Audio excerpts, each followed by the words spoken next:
1 October हा महाकवी गदिमांचा जन्मदिन।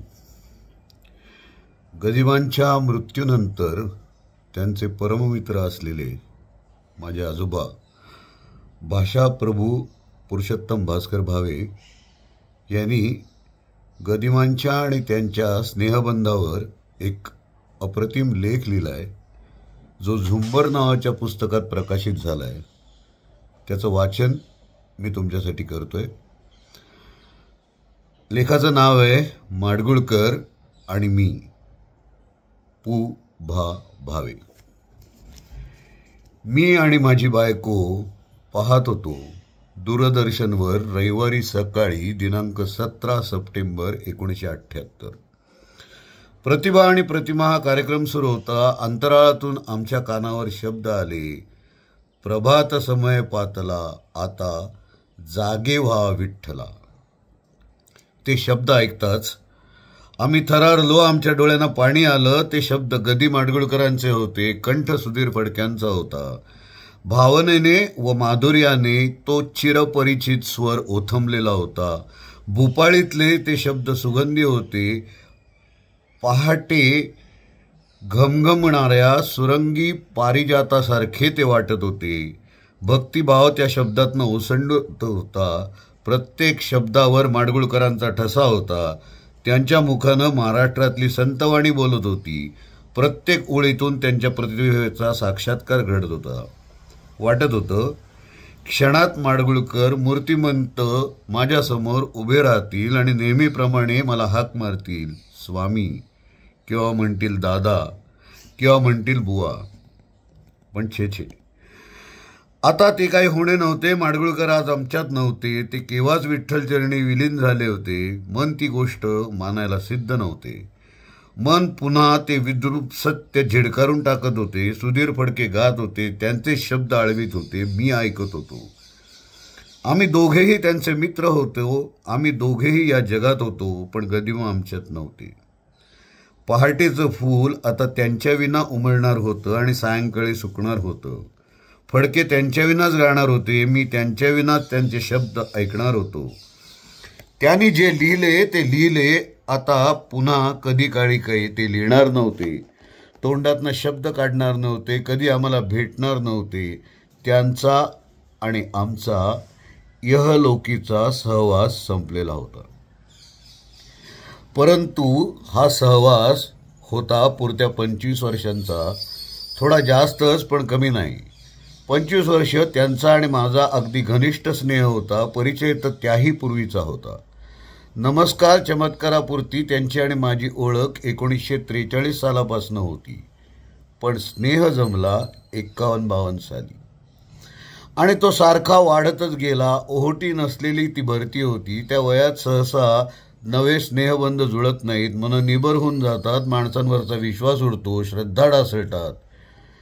त्या वयात त्यांची आणि माझी मैत्री जुळली तेव्हा मी 40शी पार केली होती आणि तेही 30च्या पुढे गेलेले होते। तसं आमचं कोवळी स्वप्न बघण्याचं वय संपलेलं होतं, पण स्वप्न पाहण्याची आमची शक्ती संपलेली नसावी। मी तेव्हा सुधीर फडक्यांसाठी काळे पाणी या स्वातंत्र्यवीर सावरकरांच्या कादंबरीची चित्रकथा लिहित होतो। फडक्यांच्या घरीच त्यांच्या कुटुंबातील एक म्हणून राहत होतो। फडक्यांचे बिऱ्हाड तेव्हा प्रख्यात साहित्यिक ग. ल. ठोकळ यांच्या टिळकपथावरील कोंदण नामक बंगल्यात, आम्ही लवकरच ज्याला कोंढाणा म्हणू लागलो, इथं होतं। सुधीर फडके आणि गदी माडगुळकर हे अगदी बालमित्र। दोघांनीही अतिशय खडतर दिवस जोडीने पाहिलेले, जोडीनेच त्यावर मात केलेली। पुढे फडके माडगुळकर गंगा यमुनेप्रमाणे एक जोडनावच होऊन बसलं। फडक्यांच्या मधुर स्वरात घोळलेले माडगुळकरांचे तितकेच मधुर शब्द घराघरातनं घुमू लागले। खडी साखर आणि गुलाब यांचा तो संयोग होता। माडगुळकरांनी लिहावं आणि फडक्यांनी ते गावं। पावसाच्या पहिल्या सरीसारखी माडगुळकरांची कविता आणि त्या सरीला सोनेरी रंग देणारा श्रावणातला उन्हासारखा फडक्यांचा स्वर। ही बरसात महाराष्ट्रावर वर्षोणगंटी होत राहिली. वर्षोणगंटी ही 2 गुणी माणसं एकत्र होती, मित्र होती. कधी मधी ढग येऊन गेले तरी स्नेहाचा मूळ झरा जिवंत होता. एकमेकांच्या गुणांची दोघांना पूर्ण जाण होती. दोघेही विनोदाची नखे लावून एकमेकांना गुदगुल्या करत, कधी कधी ओरबडत सुद्धा. खरं म्हणजे हा बँडवाला व्हायचा, पण याच्या नरड्यात साखर असल्यामुळे हा गायक झाला. माडगुळकर गमतीने फडक्यांविषयी म्हणत. फडके उत्तर देत, खरं तर हा कारकून व्हायचा. याचं अक्षर चांगलं आहे, पण देवाचं देणं असल्यामुळे हा कवी झाला. पण माडगुळकर गेले तेव्हा फडके दाटलेल्या कंठाने म्हणाले की आम्ही बरोबर होतो, आज हा माझ्या पुढे निघून गेला. असे त्या दोघांचे ऊन सावलीसारखे संबंध होते. मी फडक्यांकडे राहायला आलो आणि माडगुळकर तिथे जवळजवळ प्रतिदिवशी येऊ लागले. त्यांना माझ्याबद्दल ओढ वाटते असं फडक्यांचं म्हणणं होतं. ते खरंही असलं पाहिजे. एकंदरीतच साहित्य आणि साहित्यिक याविषयी माडगुळकरांना प्रेम होतं आणि ते अगदी खरंखुरं प्रेम होतं.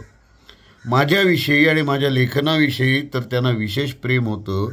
त्यांचं प्रेम त्यांनी तोंडी आणि लेखी अनेकदा व्यक्त केलं आहे. त्यांचं माझ्याविषयीचं हे प्रेम सारखं वाढतच गेलं आणि पुढे वाढायला जागा नाही अशा मर्यादेपर्यंत जाऊन पोचलं. एखाद्या भांडणाचा अपवाद सोडला तर शेवटपर्यंत भरतीच्या त्या सीमेवरच माडगुळकरांचं मजविषयी प्रेम स्थिर होतं. या प्रेमाला अपेक्षा नव्हती आणि जसजसे दिवस गेले तसतसं हे प्रेम शुद्ध आणि निरपेक्ष बनत गेलं. व्यवसायाच्या आणि व्यवहाराच्या दृष्टीनं पाहिलं तर माडगुळकर माझ्यापेक्षा जास्त यशस्वी होते. माझा आणि त्यांचा स्नेह जुळला तेव्हा ते मराठी बोलपट सृष्टीचे केवळ राजे होते. ते म्हणतील तीच पूर्व होती. कवी, चित्रकथा लेखक म्हणून त्यांचं नाव गाजत होतं. पुढं पुढं ते उत्तम लघुकथा लिहू लागले, कादंबऱ्या लिहू लागले, नाटकेही त्यांनी लिहिली. चांगल्यापैकी वक्ते म्हणून प्रसिद्धीस आले. थोडा राजकारणालाही स्पर्श करून गेले. आमदार झाले आणि चांगले एक तप आमदार राहिले. पद्मश्री ही पदवी त्यांना मिळाली. गीतरामायणानं त्यांच्या कीर्तिमंदिरावर कळस चढवला. लोकदरबार आणि राजदरबार या दोन्ही ठिकाणी त्यांनी मुजरे मिळवले. प्रशस्त आवार असलेला एक सुरेख बंगला विकत घेतला आणि मुलाबाळांसकट पुरते पावशतक त्या बंगल्यात राहिले. इंग्रजीमध्ये ज्याला यशकथा, सक्सेस स्टोरी म्हणतात, तसं त्यांचं आयुष्य होतं. बरीच वर्ष हीच त्यांच्या आयुष्याची जात होती. माझं आयुष्य वेगळं होतं. माझी मतंही वेगळी होती. माझे काही स्वभाव, धर्म आणि वागण्याच्या पद्धती निराळ्या होत्या. माडगुळकरांची अहंकारी आणि उर्मट म्हणून प्रसिद्धी होती आणि माझाही तसाच काही लौकिक होता. तेव्हा आमचं फार दिवस जमणार नाही असं भाकीत प्रारंभी अनेकांना करून ठेवलं. काही दिवस हे एकत्र राहतील आणि एक दिवस एकमेकांना शेलक्या मोजत 2 दिशांना तोंड करून वेगळं होतील असं अनेकांना वाटत होतं. पण माडगुळकर कोंढाण्यावर माझ्याकडे राहिले. सुधीर फडके तेव्हा बोलपट निर्माते होते. नवभारत चित्र लिमिटेड नावाची त्यांची मंडळी होती. या नवभारत चित्र लिमिटेडवर माडगुळकर नवभारत चितपट अशी कोटी करत असत. या मंडळींनी वंशाचा दिवा, विठ्ठल रखमाई, रत्नगर सारखे बोलपट काढले. या रत्नगरांनी फडक्यांना जवळजवळ वनवासी करण्याची वेळ आणली होती. तेव्हा फडक्यांनी एक कल्पना काढली की मी आणि माडगुळकरांनी मिळून एक चित्रकथा लिहावी अशी त्यांनी सूचना केली. ती सूचना आम्ही दोघांनी तात्काळ स्वीकारली. एव्हाना माडगुळकरांची संगत मला आवडू लागली होती. त्यांनाही माझ्या संगतीचं व्यसन जडत होतं. दुय्यम विचार होता तो परस्परांपासून शिकण्याचा. मी कथा कशी रचतो ते माडगुळकरांना पाहायचं होतं. ते चित्रकथा कशी लिहितात हे मला पाहायचं होतं. यापूर्वी लगीनगाठ म्हणून माझी चित्रकथा लिहून झाली होती. त्यावेळेला कोल्हापूरच्या चित्रमंदिरात मी 1.5 महिना तळ ठोकला होता. ती माझी कधीही पडद्यावर न आलेली पहिली चित्रकथा होती. चित्रकथा लेखनाविषयीचा माझा उत्साह नवा होता. तेव्हा माडगुळकरांसारख्या या विषयातल्या जाणकाराबरोबर काम करण्याची कल्पना मला एकदम पटली. माझ्याबरोबर काम करण्याची कल्पना त्यांनाही पटली. तुमच्यापासनं मला पुष्कळ शिकता येईल ते म्हणाले. तुमच्यापासनं मलाही पुष्कळ शिकता येईल मी म्हणालो. आणि मग एक आनंद पर्व सुरू झालं. आमच्या दीर्घ सहवासातल्या निकट संगतीचं ते पहिलं आनंद पर्व होतं. फडक्यांच्या नवभारतचे कार्यालय तेव्हा पेरुगेटजवळ घाणेकरांच्या वाड्यातील माडीवर होतं.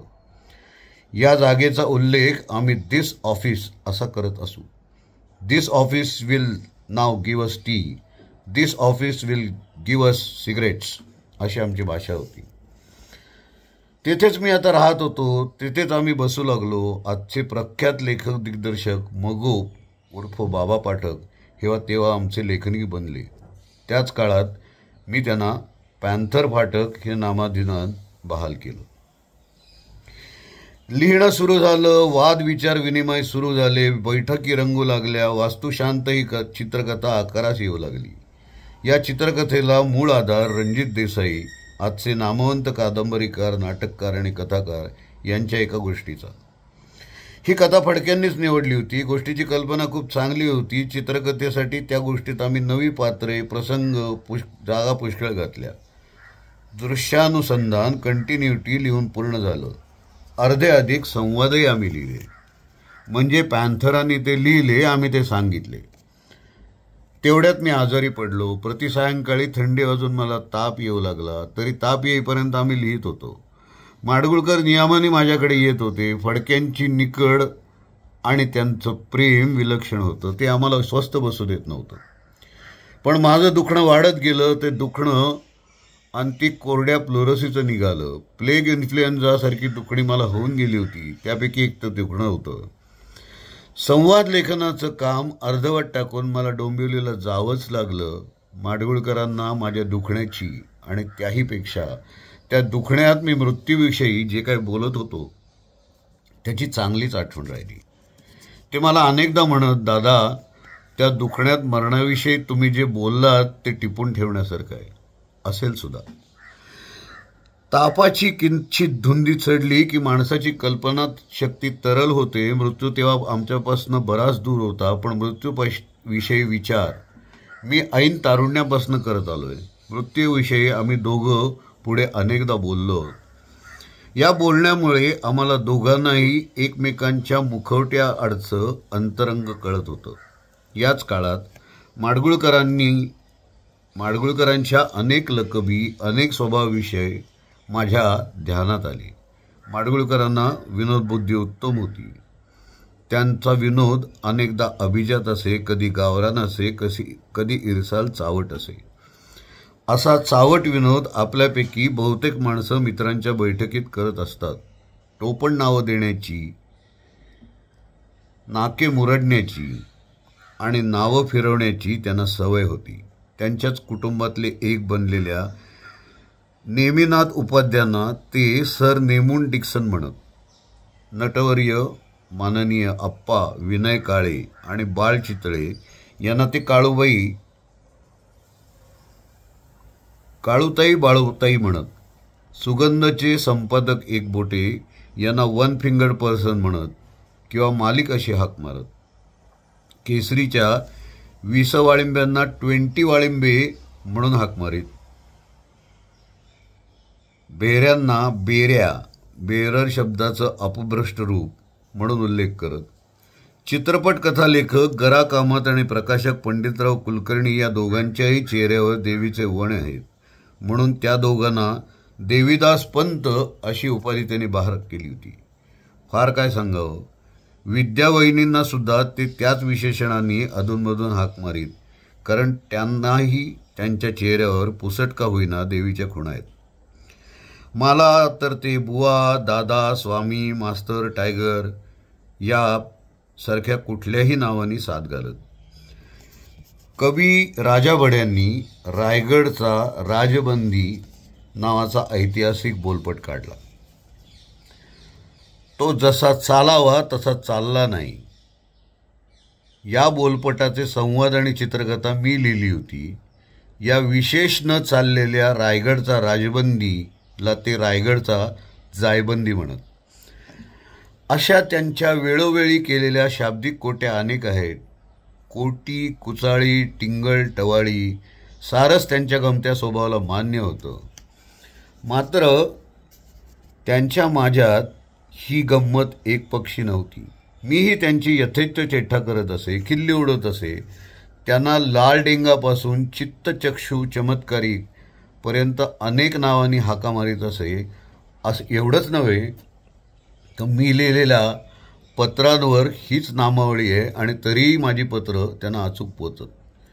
त्यांच्याशी भलती लगट करण्याचं साहस एरवी कोणी करत नसे.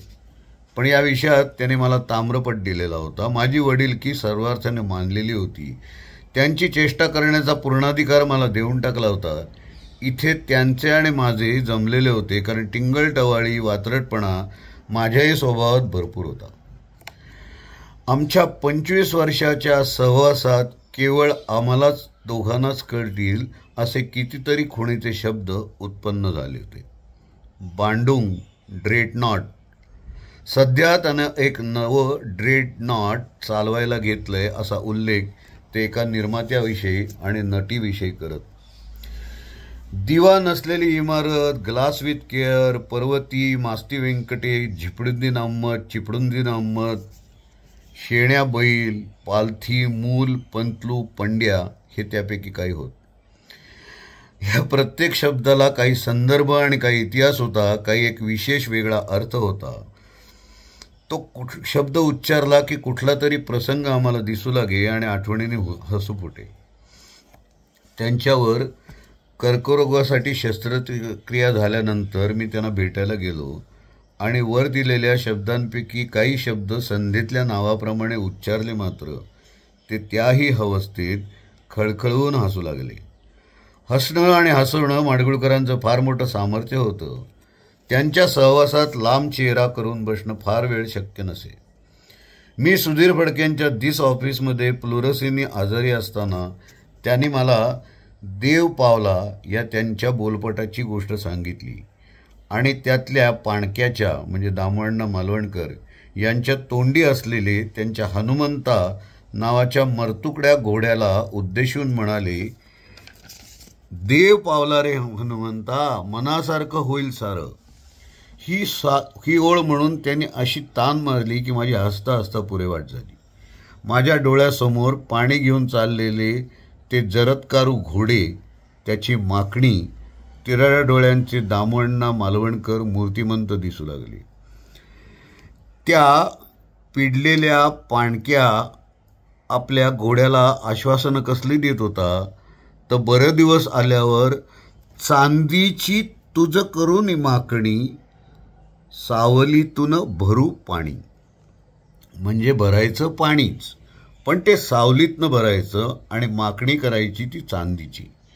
म्हणजे चामड्याच्या वादीने फटके खाण्याऐवजी रेशमाच्या दोरीने फटके खाण्याची बढती मिळाल्याचं ते एकूण प्रकरण होतं.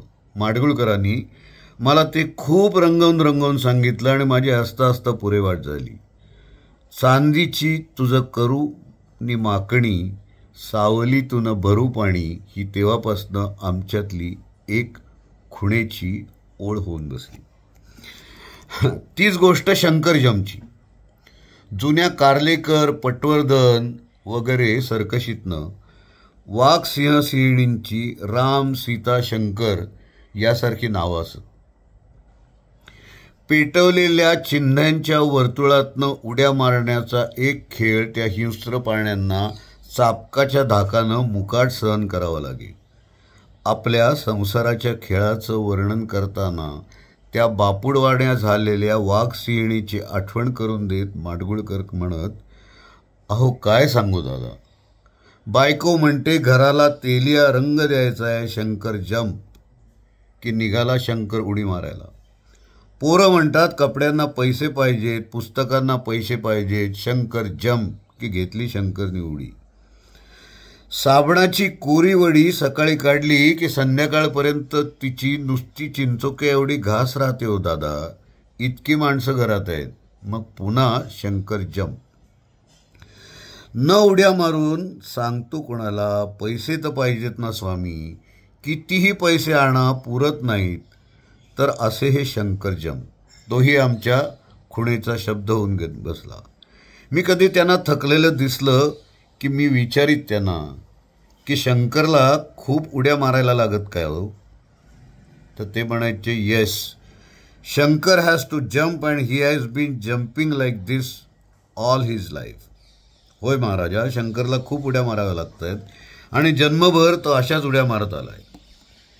ही कथा खडतर दिवस संपवून चांगले दिवस आल्यानंतरची. पण चांगले दिवस आल्यानंतर व्ययही चांगला होत असतो, पै पाहुणे येत असतात, इष्टमित्र असतात, नातेसंबंध गोळा होतात. माडगुळकर हा सिनेमातला माणूस असला तरी तिथले गुण त्यांना लागले नव्हते. तो संसारी माणूस होता, बायकापुरांचा धनी होता. माडगुळकरांची स्वतःचीच मुलं 7 होती. त्याविना घरी भाऊ, बहीण, पुतणे, आई कोणी ना कोणी असायचंच. मुली, भावा बहिणींची शिक्षणं, त्यांची लग्न माडगुळकरांनी संभळली. व्यय पुष्कळ होत होता. माडगुळकर मोकळ्या मुठीचे आणि कोकणस्थ असल्या तरी विद्यावहिनी त्यांच्यावर ताण तेव्हा पैसा फार लागायचा. मला वाटतं एका महिन्यात फार व्यय झाला आणि आमच्या स्वामींनी एका लहरीत विद्यास्वामींना हिशोब लिहून ठेवायला सांगितला. आम्ही दोघं बाहेरच्या पडवीत बसलो असताना विद्यावहिनी हिशोबाची वही समोर घेऊन आल्या आणि म्हणाला, हा घ्या तुमचा हिशोब. बुवानी हिशोब पाहिलाच नाही. नुसतीच उलट्या पंजानी दाराची दिशा दाखवत ते म्हणाले, राहू दे ग बाई तुझा हिशोब. आणि त्याने डोळे एकदम वटारून फिरवले. हा त्यांचा अत्यंत आवडता आविर्भाव होता. स्वामींनी असे डोळे फिरवले की विद्यावहिनी हसू लागत. त्या तशाच आता हसल्या आणि घरात गेल्या. स्वामींनी तेव्हा जो चेहरा केला तेव्हा पाहून मलाही हसू आवरेना. माडगुळकर गमती होते. येता जाता ते कसला तरी खट्याळपणे करीत, चेहरा पालटीत, स्वर बदलीत आपल्या मुलांना त्याने भारतीय सेना हे नाव दिलं होतं. तीर्थरूपांप्रमाणेच रुंद आणि उंच असलेल्या पाठोपाठच्या भावंडांना हे नाव शोभत असे. पोरांना हाकाई ते एक सूर लावून मारून. शिरू, बाब्या, कुम्या, बेबी, लते, लुंकी. लुंकीराम हे टोपण नाव त्यांनी आपल्या धाकट्या मुलीला शुभदेला दिलं होतं. शेतकरी दादा, सायमन कमिशन, गोळ्या मागणारा मुलगा, प्रवासिनी ही त्यांच्या मुलांचीच टोपण नावं. पैकी प्रवासिनी हे नाव मी दीपाला लहानपणी अंथरुणातनं रांगत सुटणाऱ्या तिच्या सवयीमुळे दिलं होतं. पुढे तेच चालू राहिलं. अशा लहान लहान गोष्टीतली गंमत गणपतरावांना कळत असे आणि या गोष्टींमुळेच आयुष्यात आनंद उत्पन्न होत असतो. अनेक माणसं इतकी आंबलेली असतात की छोट्या गोष्टीतली मोठी गंमत त्यांना कळतच नाही. अशा गमतीमुळे ते चिडतात. माडगुळकर माणदेशी होते. तिथली धूळ, काळी बावरे, शेळ्या मेंढ्यांचे कळप, बाबळी आंबा, निवडुंगाची वनश्री, भाकरी तिखटाचं भोजन यांच्याशी आमच्या वराड नागपूरचं निकटचं नातं जुळत होतं.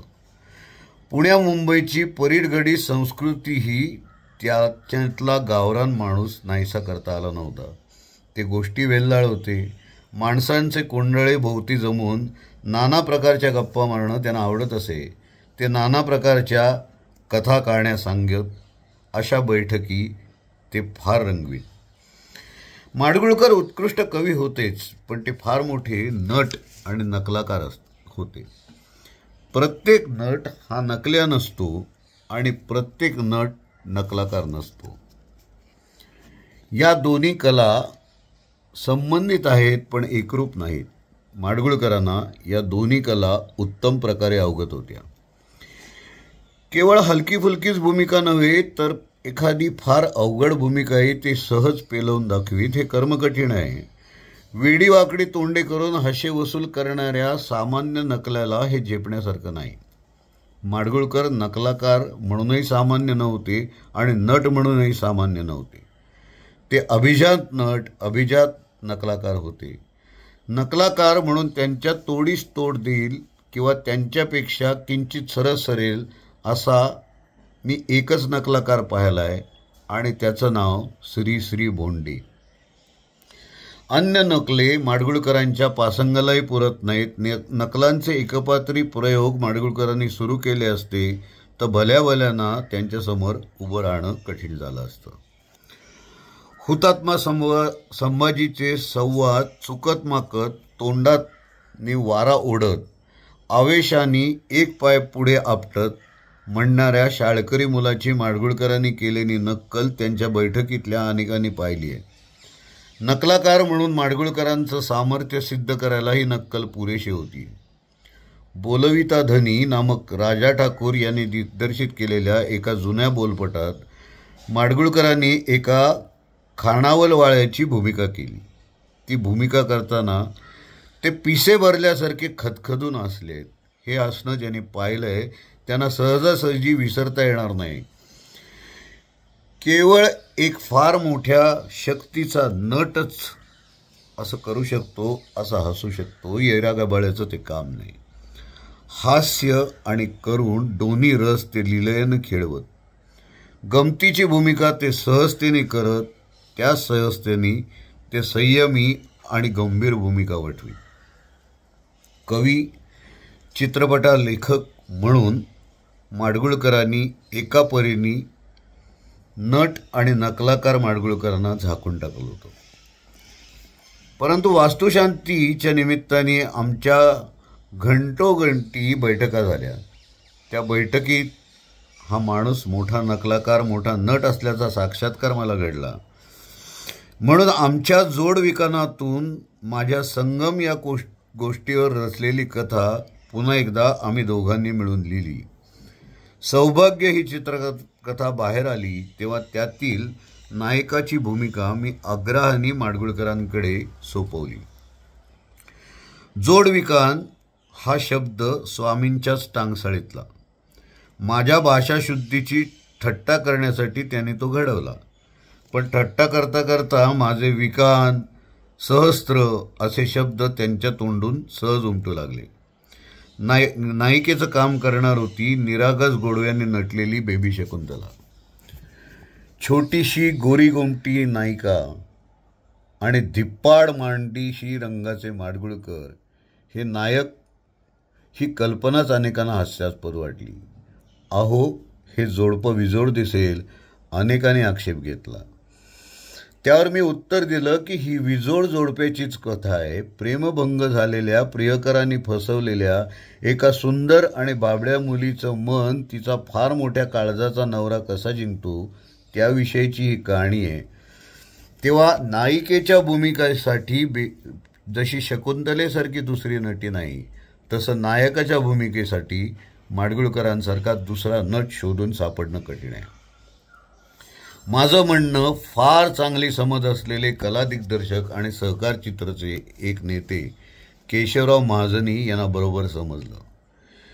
त्यांनी माझी सूचना उचलून धरली. माडगुळकरांचं मन वळवण्याचं काम माझ्यावर सोपवलं. थोडे आडेवेडे घेत माडगुळकरांनी माझं म्हणणं मान्य केलं आणि आपली ती कठीण भूमिका फार कौशल्याने वठवून माझी निवड रास्त असल्याचं सिद्ध केलं.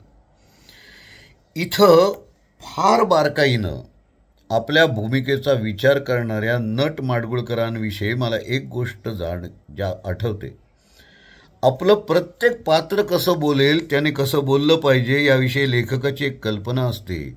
त्या कल्पनेची चाचणी म्हणून माडगुळकरांनी मला सौभाग्याची संपूर्ण चित्रकथा मोठ्यानं वाचायला लावली. सौभाग्याचा नायक अनंतराव हा फार शांतपणे आणि संथपणे बोलतो अशी माझी त्याविषयीची कल्पना होती. तसेच संवाद मी त्याचे वाचले आणि तसेच माडगुळकर बोलले. उत्तम चित्रकथेला चांगली समज असलेला उत्तम दिग्दर्शक मिळणं हा एक दुर्मिळ योग आहे. माडगुळकरांच्या ठिकाणी नुसते उत्तम कवीचे किंवा उत्तम नटाचेच गुण नव्हते. जाणत्या दिग्दर्शकाचेही सर्व गुण त्यांच्या ठायी होते. म्हणून सौभाग्य लिहित असताना माडगुळकरांना मी म्हणालो, दादा, या चित्रकथेचं दिग्दर्शन तुम्ही करा. तेव्हा ते उत्तरले, बरोबर आहे, तुमच्या गोष्टीचं दिग्दर्शन मीच करायला पाहिजे. पण एकदा दिग्दर्शनाचं घोंगडं गळ्यात अडकून घेतलं की मला अन्य काही लिहायला उसंतच नाही. पण एकदा तरी एक चित्रकथा तुम्ही आणि मी मिळून लिहू आणि त्या चित्राचं दिग्दर्शन मी करीन. पण ती गोष्ट घडायची नव्हती. भामा चित्र, भावे माडगुळकर निघायचं नव्हते. वास्तुशांती आणि सौभाग्य या 2 चित्रकथा आम्ही मिळून लिहाव्यात आणि त्यातली सौभाग्य पडद्यावर यावी असा तो योग होता. लिहिताना आम्ही नुसतेच बोलत नव्हतो, वाद करत होतो, गप्पा गोष्टी करत होतो, परस्परांना एकमेकांच्या आयुष्यातील आठवणी सांगत होतो. या बोलण्यातून माडगुळकर हा माणूस मला जास्त कळत होता. नुसत्या गोष्टीच नव्हे तर मी प्रत्यक्ष अनुभव घेत होतो. ते कसे वागतात ते पाहत होतो. माडगुळकर सिनेसृष्टीत वावरत होते. तिथला कर्कश आणि तेढा व्यवहार ते जाणत होते, आचरणातही आणत होते. मी कधी आक्षेप घेतला तर ते म्हणत, इथे जंगलचा न्याय चालू आहे. मी स्वतःची काळजी घेतली नाही तर इथली माणसं मला होता का नव्हता करून टाकतील.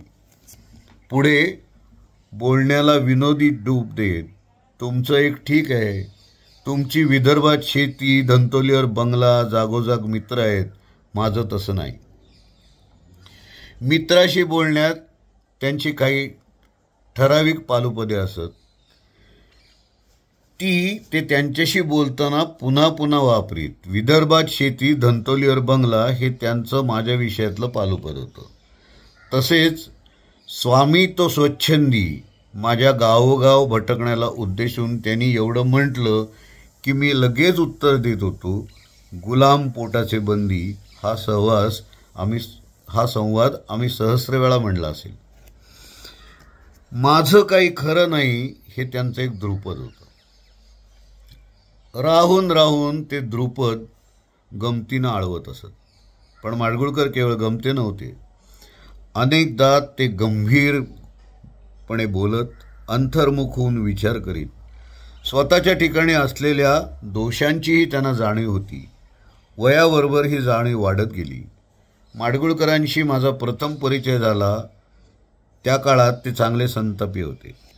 जराशा कारणाने रागाचा अगदी अनावर झटका त्यांना येत असे. पाहता पाहता ते आकार घालून बसत. आम्ही सौभाग्याची चित्रकथा लिहित होतो तेव्हाची गोष्ट आहे. मध्यरात्र उलटून गेली होती. 75च्या वरच्या दालनात ते, मी, पॅन्थर पाठक सौभाग्याचे संवाद लिहित बसलो होतो. त्यांनी सुचवलेला एक शब्द मला पटला नाही. मी शब्दाला आक्षेप घेतला. या ठिकाणी तुमचा शब्द शोभत नाही मी त्यांना म्हणालो. मी सांगितलेला शब्द जास्त चांगला आहे. हे वाक्य ऐकतात स्वामी एखाद्या घासलेटच्या दिव्यासारखे भडकले, ताडकन उठले, तरातरा जिना उतरून खाली गेले. मी आपला पाहतच राहिलो. मी पॅन्थर पाठकांना विचारलं, हा काय प्रकार आहे? मी माझं मत सांगितलं. दोघांनी मिळून एकत्र काम करायचं तर मतभेद होणारच, त्यात एवढं चिडण्यासारखं काय आहे? तेव्हा माझं हे बोलणं ऐकून तेव्हाचे पोरसौदा पाठक नुसतेच कावरे बावरे झाले. त्यांनी स्मित केलं, काम थांबलं. पुढे काय करावं हे कळेना. तेवढ्यात बुवा शांतपणे पायऱ्या चढून वर आले. लोडाला टेकून बसत म्हणाले, स्वामी, मी आणि गरा कामत यांच्यात मतभेद झाला तर शेवटचा शब्द माझा, पण तुम्ही आणि मी यात मतभेद झाला तर शेवटचा शब्द तुमचा. आणि मग पॅन्थरनी मी सांगितलेला शब्दच लिहून घेतला. काम पुन्हा खेळीमेळीनं सुरू झालं. स्वामींनी आपला आकार आवरता घेतला. स्वामींच्या आकाराचा हा प्रकार संबंध 25 वर्षात माझ्या वाट्याला 1-2दाच आला असेल.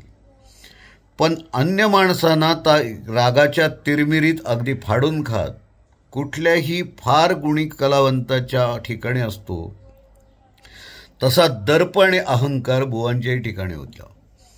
आपल्या अंगी असलेल्या गुणांची त्यांना पूर्ण जाणीव होती. त्यामुळे कोणी ऐऱ्यागैऱ्यांनी त्यांच्या संबंधात ब्रही काढलेला त्यांना खपत नसे. मला मात्र या विषयात पूर्ण स्वातंत्र्य होतं. माझ्या प्रामाणिकपणाविषयी, अभिरुचीविषयी त्यांना जराही शंका नव्हती.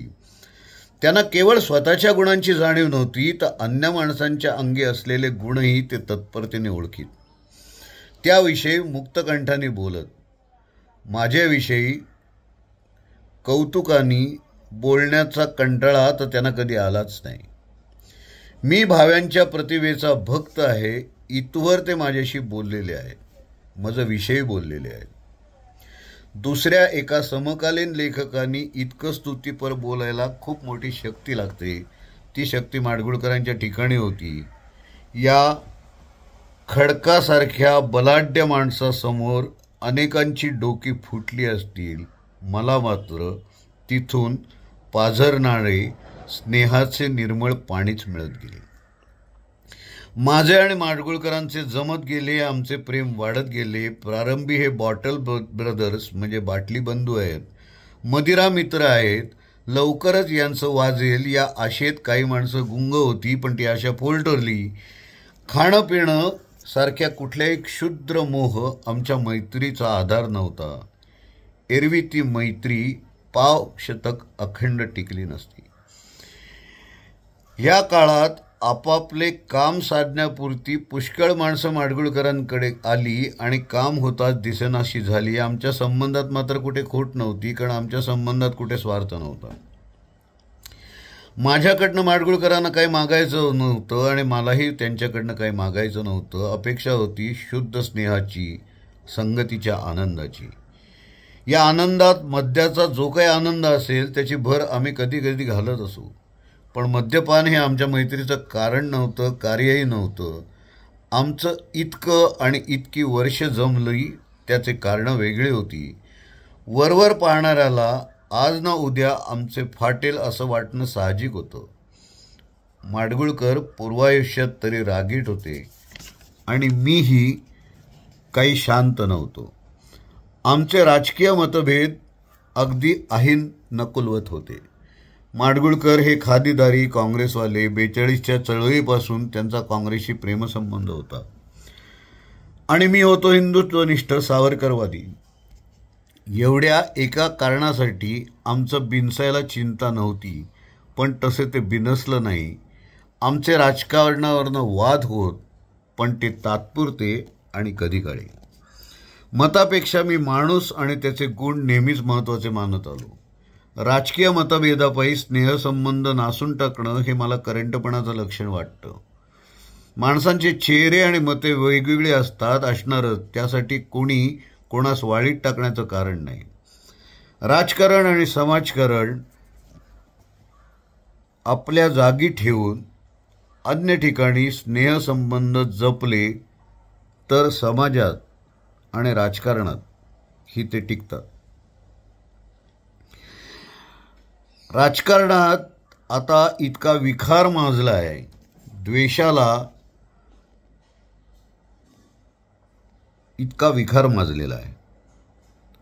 राजकारणानं उत्पन्न केलेला कडवा जातीभेद आवाक्यात राहील जर आपण हे टाळलं तर. माझीही मतं पूर्वापार होती. नागपुरातल्या वडील पिढीने हाच संस्कार माझ्यावर केला होता. त्यामुळे हिंदू महासभा हा पक्ष आणि सावधान पत्र ऐन जोमात असताना सुद्धा वामन चोरगड्यांसारखा गांधीवादी मित्र मी महाविद्यालयीन आयुष्यात जोडला. पुढे उपमंत्रीपदापर्यंत गेलेल्या मधुसूदन वैराळ्यांसारखा रसिक आणि वाङ्मयप्रेमी काँग्रेसवाल्याचेही संबंध माझे तसेच प्रेमाचे राहिले. अगदी याच न्यायाने माडगुळकरांचे आणि माझे प्रेमसंबंध जुळले. माडगुळकर देव, धर्म, इतिहास, परंपरा मानणारे होते. या सर्वांच्या नावाने अंघोळ करणाऱ्या इहवाद्यांच्यात त्यांची गणना नव्हती. संत वाङ्मयाचे सखोल संस्कार त्यांच्यावर झालेले होते. औंच्या व्यायामप्रेमी, कलाप्रेमी, कीर्तनप्रेमी पंतांच्या छायेत ते वाढत होते. काही नैतिक पारमार्थिक मूल्य मानत होते. अशी माणसं सांकुचित राजकारणाच्या मर्यादांच्या पलीकडे सहज जाऊ शकतात. आम्ही दोघंही त्या मर्यादेपलीकडे गेलो होतो. धर्म, तत्वज्ञान, काव्य, इतिहास, चित्र, निसर्गाचे आणि माणसाचे सौंदर्य अशा कितीतरी विषयांचे आम्हा दोघांना आकर्षण होते. या जगाच्या पलीकडे आणि या जगातल्या राजकारणाच्या पलीकडे कितीतरी गोष्टी आहेत. एक अनंत अज्ञात विराट विश्वाचं विश्व आम्ही मांडलेल्या चूलबोळक्यांच्या खेळापलीकडे पसरलंय याची तीव्र जाणीव आमच्या दोघांच्या ठिकाणी होती. आणि इथेच खरोखर आमचं जमलं होतं. म्हणजे आमचं ज्या विषयांसंबंधी जमलं होतं ते विषय साऱ्या धर्मज्ञांना, तत्त्वज्ञांना, शास्त्रज्ञांना आणि कवींना आव्हान देणारे आणि गुंगवणारे विषय होते. या विषयांचं आकर्षण माडगुळकरांना वाटावं आणि ज्याला या विषयासंबंधी आकर्षण वाटावं तोही त्यांना जवळचा वाटावा, यातच कवी आणि माणूस म्हणून माडगुळकरांचं मोठेपण होतं. मोठेपणा त्यांना समजत होता. उदात्त आणि उत्तुंग याविषयी त्यांना प्रेम होतं. मोठेपणानं वागणं ही एक कठीण गोष्ट आहे, पण मोठेपणा समजणं ही गोष्ट सोपी नाही. हा दुसरा गुण माडगुळकरांच्या ठिकाणी अगदी निश्चयाने होता. इथेच आमचं जमलं. खाणं पिणं थट्टा विनोद याच्या पलीकडचं ते कारण आहे. आमच्या स्नेहाचा पाया अंती तोच होता. म्हणून इतकी वर्ष अविच्छिन्नपणे आमचा स्नेह टिकला. सहसा अपसमज झाला नाही आणि झालाच तो टिकला नाही. एकदा माझं आणि माडगुळकरांचं कडाक्याचं भांडण झालं. भांडणाला कारणही तसंच होतं. त्यानंतर 2 वर्ष मी माडगुळकरांकडे जाणं बंद केलं. म्हणून मी माडगुळकरांकडे गेलो नाही म्हणून त्यांचा काहीही तोटा होणार नव्हता. एका पैशानेही त्यांचं उत्पन्न घटणार नव्हतं किंवा त्यांची वाढती कीर्ती कमी होणार नव्हती. तरी अनेकांना डोळ्यात पाणी आणून माडगुळकरांनी निरोप सांगितला की त्यांना म्हणावं माझ्याकडे या, माझं त्यांच्यावर प्रेम आहे. मलाही चुकल्यासारखं वाटत होतं. 2-4 निरोप मिळाल्यानंतर पुन्हा मी त्यांच्याकडे जाऊ लागलो. पहिल्या भेटीत ते मला म्हणाले, दादा माझ्यात खूप पुष्कळ हीण आहे, मला ठाऊक आहे. मी ते घालवण्याचा प्रयत्न करतोय. आता या माणसाला मी गर्विष्ठ किंवा अहंकारी कसा म्हणू? माझ्या विषयात तरी ते अहंकार विसरले होते. प्रेमाला अहंकाराचं वावडं आहे. माडगुळकर माझ्यावर प्रेम करीत होते. माझ्या दोषांसकट त्यांनी मला पत्करले होते आणि मीही त्यांना पत्करले होते. माडगुळकरांचे दोष मला ठाऊक नाहीत असं अनेकांना वाटे. हे वाटणं खोटं होतं. माडगुळकरांचे स्वभाव दोष माझ्या इतके फार थोड्या लोकांना ठाऊक असतील. त्यांना मी अंतर्बाह्य ओळखलेलं होतं. या संबंधात त्यांनी मला एकदा प्रशस्तीपत्र दिलं. तुम्ही मला पूर्णपणे ओळखलेलं आहे. मुखवट्या आडचे माडगुळकर मला ठाऊक होते. मुखवट्यावरचे भावही माडगुळकरांना ठाऊक होता. मुखवट्यावर आड आमच्या दोघांचेही चेहरे वेगळेच आहेत हे आम्हाला दोघांनाही पटलं होतं. दर्शनी रूपाने माणसं फसतात, दर्शनी अविर्भावांनी फसतात. जगात वावरताना माणूस सारखे औपचारिक नाटक करत राहतो, आविर्भाव करत असतो. या आविर्भावामागचे माडगुळकरांचे रूप मी पाहिले होते. ते मला आवडलेही होते. माझ्याही संबंधात त्यांचे तसेच झाले असावे. माणसात दोष असतात. माडगुळकरांच्यात दोष होते, पण त्यांच्या असलेल्या गुणांचा संचय त्यांच्या दोषापेक्षा अधिक मोठा होता. माडगुळकरांपाशी जे दोष होते ते दोष अनेक क्षुद्र माणसांच्या ठिकाणी असतात, पण माडगुळकरांच्या गुणसंभाराचं काय?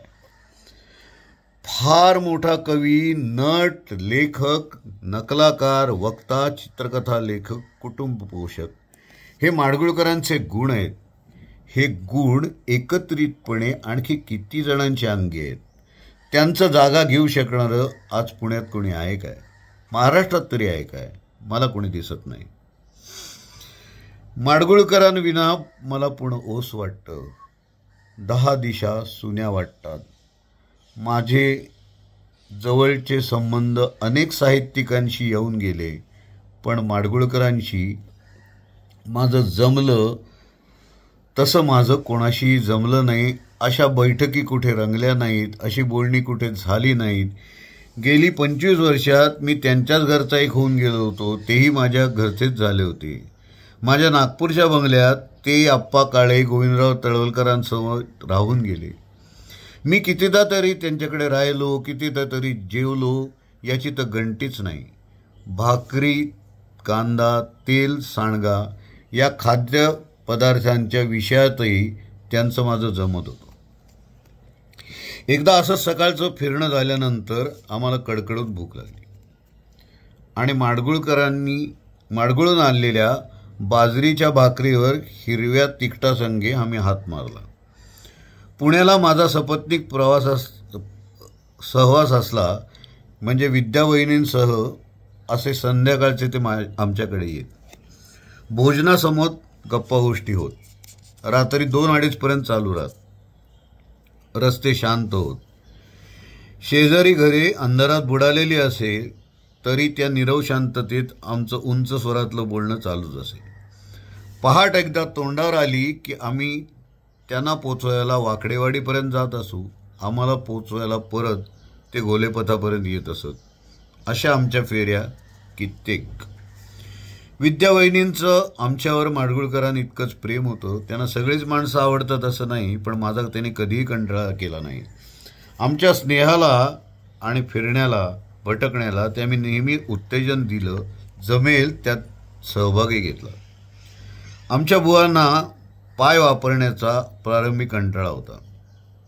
वास्तविक खेड्यात वाढलेल्या या माणसाला कोस 2 कोस पायपीट करण्याचं विशेष काही वाटत नाही, पण बुवांना थोडं चालायचं तरी वाहन लागत असे.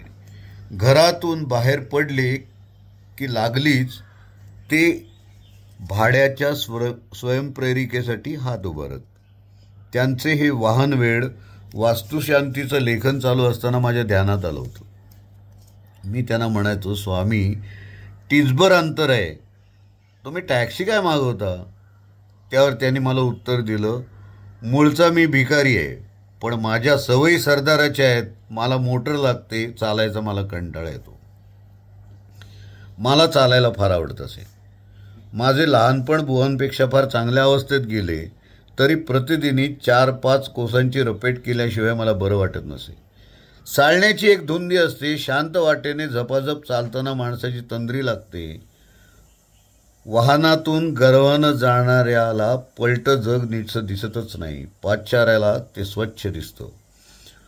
बुवांना मी हे समजावून सांगितलं. त्यांना ते पटलं. मग त्यांना चालण्याचं व्यसनच लागलं. प्रति सायंकाळी कुठल्या तरी एकांत वाटेने आम्ही फिरायला जायचो. हे ठरूनच गेलं. कधी बर्टमार्ग, कधी विठ्ठलवाडी, कधी चतुशृंगी अशा वाटा आम्ही तुळवत राहिलो. येता जाता वाहनांसाठी हात उभारणं स्वामींनी सोडून दिलं. वाकडेवाडीपासून घोलेपथापर्यंत ते माझ्याकडे चालत येऊ लागले. फिरताना आमच्या समयेत वेगवेगळे मित्र असत. कधी पॅन्थर पाठक, कधी राजाभाऊ भोगावकर, कधी मंगळवेडकर, कधी वामन चोरगडे. कर्करोगावर शस्त्रक्रिया होऊन गेल्यानंतर ते सायंकाळचा फेरफटका मारीत. त्यावेळेला त्यांच्याबरोबर विद्यावहिनी असत. पूर्वीसारख्या दूरदूरच्या मजला आता ते मारत नसत. शेतकी महाविद्यालयाच्या शांत आवारातनं फिरत किंवा शिवाजीनगर स्थानकापर्यंत जात. प्रकृती खालावली असली तरी शेवटपर्यंत त्यांनी चालणं सोडलं नव्हतं. चालताना आमचं बोलणंही चालू असे. चीननी आमच्या तोंडाला पराभवाचं काळं फासल्यानंतर ते वामन चोरगडे आणि मी असे फर्ग्युसन महाविद्यालयाच्या आवारातनं कालव्याच्या काठाकाठांनी अर्धा अंधेरातून निघालो होतो. मन खिन्न होती. सायंकाळचा तो अर्धा अंधार उदास वाटत होता. चटकन आमच्यापैकी एक उद्गारला, मी मेलो आहे. दुसरा म्हणला, मी मेलो आहे आणि स्वतःचं श्राद्ध केलं आहे. तिसरा म्हणाला, मी मेलो आहे आणि माझं भूत चालतंय. अंधारात उमटलेली 3 वाक्य उगाच माझ्या ध्यानात राहून गेली आहेत. ज्या ज्या गावी आम्ही एकत्र गेलो तिथे तिथे आम्ही बोललो, चाललो. कोयनानगर ते हेडव्यापर्यंत आमचं चालणं, महाबळेश्वरचं चालणं, गोव्यातलं चालणं, नागपूरलं चालणं आणि पुण्यातलं फिरणं. पुण्यात एकदा आम्ही असेच फिरत फिरत खडकी गावात शिरलो. वाट चुकलो. बरोबर माडगुळकरांचा धाकटा मुलगा कुम्या होता. तेव्हा तो असेल 3-1 वर्षाचा. पण त्याची काय लहर फिरली कोण जाणे. त्याने बापाच्या कड्यावर बसण्याचा हट्ट धरला. पावसाळ्याचे दिवस होते. आभाळ भरून आलं होतं. आम्ही परतीची वाट शोधत होतो आणि कुम्या आपल्या तीर्थरूपांच्या कडेवर आरुडून बसला होता. तेव्हाही कुम्या चांगला जड होता. त्याला सांभाळता सांभाळता स्वामींना धाप लागली होती. मी हात पुढे करून चालत राहिलो, पण कुम्या माझ्याकडे यायला तयार नाही. आपल्या पायांनी सुद्धा चालेना. खडकीच्या चक्रव्यूहात आम्ही फिरत होतो. त्या फिरण्याचा शेवट दिसेना. तेवढ्यात वारे सुटलं. आधाळातनं 2-4 थेंब खाली पडले. तेव्हा मी म्हणालो, आता पाऊस तरी यायला नको. तेव्हा आधीच त्रासलेले बुवा उद्गारले, का नको, येऊ द्या, आता पावसालाही येऊ द्या. आणि 5-10 क्षणात पावसानं स्वामींची आज्ञा प्रमाण मानली. आम्हाला वाहनही मिळालं नाही आणि आम्ही ते शोधलंही नाही. वाहनावरनं मला आठवलं, स्वामींचा वाहनाच्या विषयात राजयोग होता. एकंदरीतच त्यांचा राजयोग होता. रात्री 12 ते 2 वाजता घोलेपथावरील माझ्या बिराडातनं बाहेर पडलो तरी जंगला महाराज मार्गापाशी येतो न येतो तर समोरनं तर एक धावत आलेली भाड्याची स्वयंप्रेरिका बुवांच्या सेवेस सादर होत असे. एकदा नव्हे, दोनदा नव्हे तर 100दा हा प्रकार झालाय. तेव्हा त्याला अपघात कसं म्हणावं? वाकडेवाडी रुळावरचं फाटक एरवी बंद असलं तरी बुवांचं दर्शन होता क्षणार्धात उघडत असे. हाही प्रकार 100 वेळा झालाय.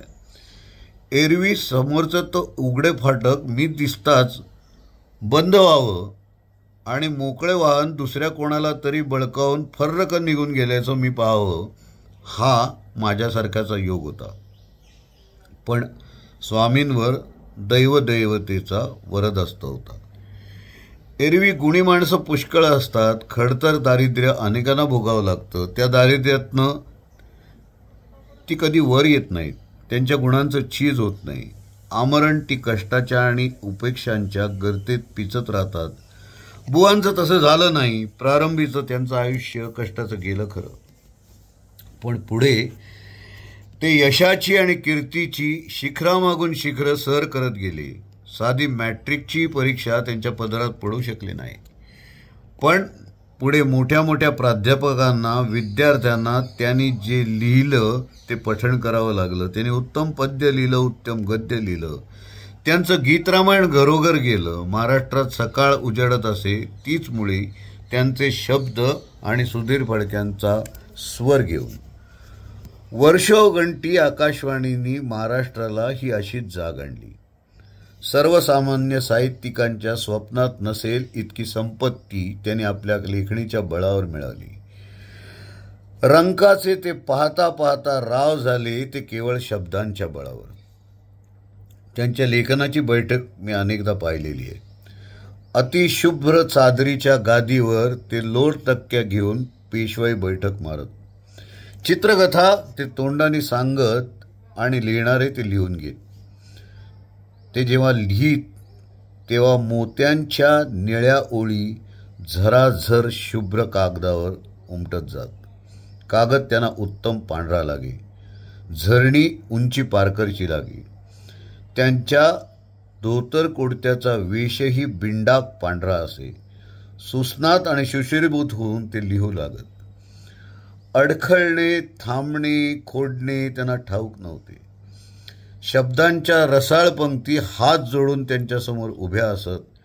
आश्चर्याच्या कारक वेगाने ते लिहित. पाहता पाहता एखादी सुंदर कविता पूर्ण करून टाकत. त्यांचं अक्षरही सुंदर होतं. त्यांच्याच एका सुंदर भोपाळीतली ओळ मी ऐकत होतो. प्रभात समयो पातला, आता जागे वा विठ्ठला. ती ओळ ऐकता ऐकता गरकन दृश्य पाळतलं. माडगुळकरांना श्रद्धांजली वाहण्यासाठी पुणे महानगरपालिकेने त्यांच्या 13व्या दिवशी बोलवलेली शनिवारवाड्यावरची सायंकाळची प्रचंड सभा मला दिसू लागली. सभेला महापौर हंबीराव मोझे उपस्थित होते. तर्कतीर्थ लक्ष्मण शास्त्री उपस्थित होते. मोहन दारिया उपस्थित होते. पु ल देशपांडे सारख्यांना तिथं उपस्थित राहणं शक्य झालं नव्हतं. पण ती सभा बोलणाऱ्यांसाठी नव्हतीच. तिथे जमलेला 20-25 सहस्राचा जमाव ही माडगुळकरांची पुण्याई होती. त्यांच्या अफाट लोकप्रियतेची आणि कर्तृत्वाची ती पावती होती. लाल शालेनी सजवलेले भले मोठे माडगुळकरांचे अर्धचित्र पाहून मी बोलत होतो. काय बोलत होतो कळत नव्हतं. खरं तर ही आमची फिरायला जायची वेळ, गप्पा गोष्टींची वेळ. पंचवटीच्या आवारात उघड्या आकाशाखाली खुर्च्या सतरंज्या टाकून आम्ही या वेळेला अनेकदा बसत होतो. डोळे मिचकावणाऱ्या असंख्य तारकांकडे पाहत गप्पा गोष्टी करत होतो. आता त्या गोष्टी संपलेल्या होत्या. डोळे मिटून चिरनिद्रेत भग्न झालेले माडगुळकर मी पाहिले होते. त्यांच्याविषयी मी बोलत होतो. चिरंजीव बेबीचे यजमान सुधाकर पंत पारखे ऐन तारुण्यात गेलेले मी पाहिले. तेव्हापासून माडगुळकरांच्या राजयोगाला उतार लागला. तेव्हापासून दैव त्यांचं वैरी बनलं. दुःख आणि चिंतांचा विळखा त्यांच्या भोवती पडू लागला. साधुतुल्य सुधाकर पंतांसाठी माडगुळकर एखाद्या बाईसारखे हंबरडा फोडून रडले होते. त्यांचे सांत्वन करण्याचा मी प्रयत्न केला होता. आज माझं सांत्वन कोण करणार होतं? सुधाकर पंत अपघाताने गेल्यानंतर माडगुळकरांना चोपेसाठी गोळ्या घ्याव्या लागत. तेव्हा त्यांच्या या गोळ्या घेण्याला मी विरोध केला. मी म्हटलं, स्वामी, यापेक्षा थोडी विस्की घ्या. काही न घेता उघड्या चांदण्यात त्या रात्री आम्ही शेजारी झोपलो. मी काही खुणेचे शब्द उच्चारले. स्वामी रडता रडता हसले आणि झोपी गेले. अपमृत्यूचा त्यांच्यावर पडलेला तो पहिला घाव. त्यांच्या आणि माझ्या निकटची माणसं मृत्यूने पटापट उचलून नेली. मंगलचे वामनराव कुलकर्णी गेले, नेमाडे गेले, के नारायण काळे गेले, राजा बडे गेले, बाबूराव पेंढारकर गेले. माझ्या धाकट्या भावाच्या भावजईच्या 13व्याचं जेवण मी जेवलो. माझ्या 27 वर्षाच्या पुतणीच्या 13व्याचं जेवण मी जेवलो. ऐन दारुण्यात 23व्या वर्षीच विमान अपघातात गेलेल्या माझ्या मित्राच्या मुलाचे चिरंजीव शिरीष बूटच्या 13वंही मी जेवलो. आणि आता वयानं माझ्यापेक्षा लहान असलेल्या माडगुळकरांच्या 13व्याचं जेवणही मी पचवून बसलो आणि वर मी बोलत होतो. त्यांच्या 13व्याला बोलत होतो. एकटाच 13व्याला बोलत होतो. एकटाच बोलत होतो. खरं तर ती वेळ आम्ही फिरायला निघण्याची होती. दोघांनी बोलत बसण्याची होती. पण आता उतार वयात मिळवलेला माझा मित्र मी गमावला होता. आता एकटाच मागे उरलो होतो खोळ्यासारखा. आणि खोळ्यासारखाच बोलत होतो. बुवांचे चित्र पाहत होतो. आठवडींचा पडदा पांढरा पडला. मग तिथे गाणारे सुधीर फडके मला पुन्हा दिसू लागले. ते म्हणत होते, प्रभात समयो पातला, आता जागेवा विठ्ठला. माझं मन ओरडून ओरडून म्हणत होतं, विठ्ठला विठ्ठला विठ्ठला. आता जाग कोणाला येणार? आता कधी जाग येणार? पुरुषोत्तम भास्कर बाग.